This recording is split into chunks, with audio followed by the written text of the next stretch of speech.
कि मुझे आज फिर एक बार मानगढ़ की इस पवित्र धरती पर आकर के सर झुकाने का अवसर मिला है।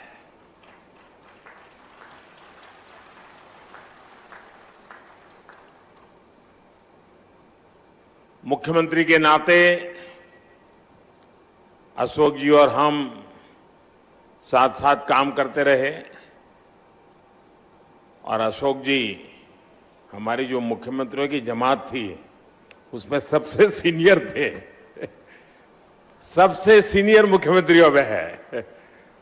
और अभी भी हम जो मंच पे बैठे हैं उसमें भी अशोक जी सीनियर मुख्यमंत्रियों में से एक है।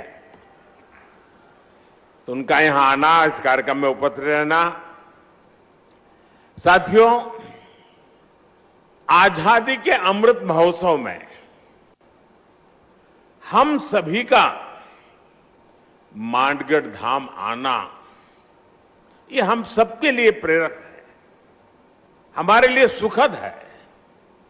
मानगढ़ धाम जनजातीय वीर वीरांगनाओं के तप, त्याग, तपस्या और देशभक्ति का प्रतिबिंब है। ये राजस्थान, गुजरात, मध्य प्रदेश और महाराष्ट्र के लोगों की साझी विरासत है। परसों यानी 30 अक्टूबर को गोविंद गुरु जी की पुण्यतिथि थी। मैं सभी देशवासियों की तरफ से गोविंद गुरु जी को पुनः श्रद्धांजलि अर्पित करता हूं। मैं गोविंद गुरु जी की तप तपस्या, उनके विचारों और आदर्शों को प्रणाम करता हूं। भाई और बहनों, गुजरात का मुख्यमंत्री रहते हुए मानगढ़ का जो क्षेत्र गुजरात में पड़ता है, मुझे उसकी सेवा का सौभाग्य मिला था। उसी क्षेत्र में गोविंद गुरु ने अपने जीवन के अंतिम वर्ष भी बिताए थे। उनकी ऊर्जा, उनकी शिक्षाएं आज भी इस मिट्टी में महसूस की जा रही हैं। मैं विशेष रूप से हमारे कटारा कनकमल जी का और यहां के समाज का भी आज सर झुका करके नमन करना चाहता हूं।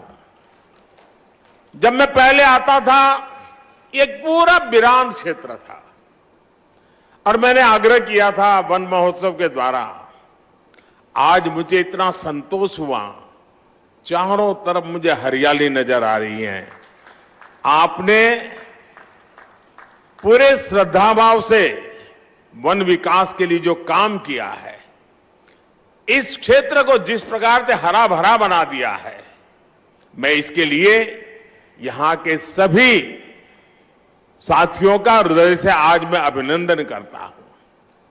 साथियों, उस क्षेत्र में जब विकास हुआ,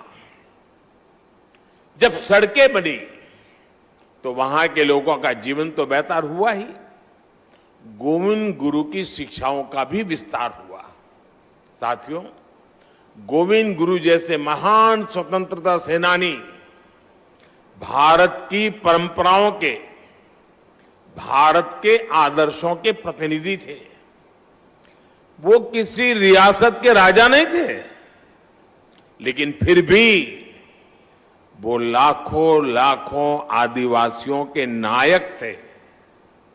अपने जीवन में उन्होंने अपना परिवार खो दिया, लेकिन हौसला कभी नहीं खोया। उन्होंने हर आदिवासी को, हर कमजोर, गरीब और भारतवासी को अपना परिवार बनाया।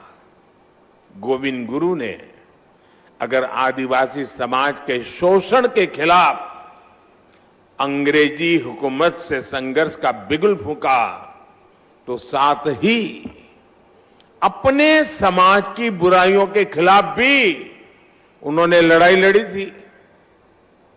वो एक समाज सुधारक भी थे, वो एक आध्यात्मिक गुरु भी थे। वो एक संत भी थे, वो एक लोक नेता भी थे। उनके जीवन में हमें साहस, शौर्य के जितने महान दर्शन होते हैं, उतना ही ऊंचा उनका दार्शनिक और बौद्धिक चिंतन भी था।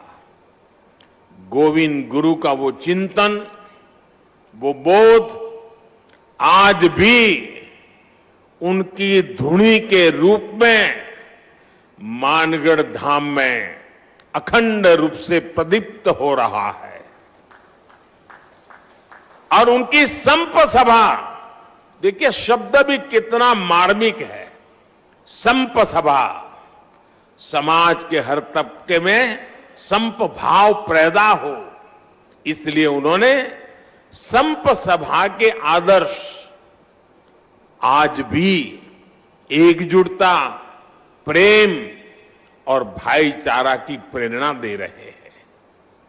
उनके भगत अनुयायी आज भी भारत की आध्यात्मिकता को आगे बढ़ा रहे हैं।